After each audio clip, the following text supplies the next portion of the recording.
అందం తప్ప? నో, దేవుడు అందాన్ని చేశాడు. నీ శరీరాన్ని అందంగా చేసింది ఆయనే. డబ్బు తప్ప? కాదు. సకల సృష్టికి, సృష్టిలో ఉన్న సకల సమృద్ధికి ఆయనే కారణభూతుడు.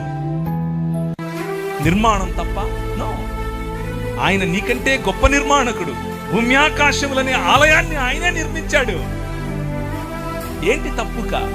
వీటిని చూసుకుని నువ్వు మదం ఎక్కుతున్నావే, అది తప్పు, అది తప్పు.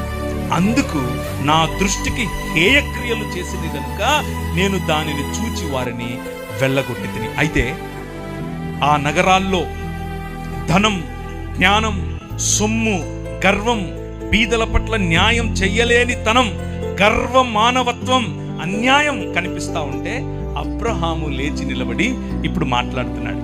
ఇప్పుడు మన ప్రభు అయిన మన దేవునికి ఉన్నటువంటి హృదయాన్ని మీ ముందు ఉంచుతాను.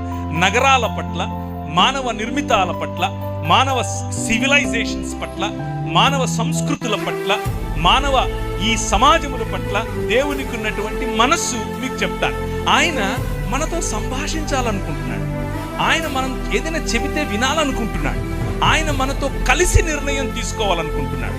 చాలాసార్లు మనం అనుకుంటాం ఆయన ఒక మనసు లేని కఠోరమైనటువంటి ఒక సద్దాం హుసేన్ లాంటి వాడు.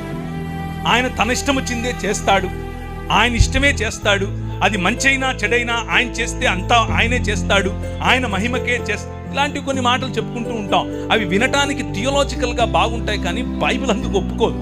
బైబిల్ ఏమంటుందో తెలుసా? ఆయన నీకు భూమిని ఇచ్చాడు. 115వ కీర్తన 16వ వచనం, ఆకాశములు యెహోవా వశము, భూమిని ఆయన నరులకిచ్చాడు. మీతో మాట్లాడతాడు. ఇంతకు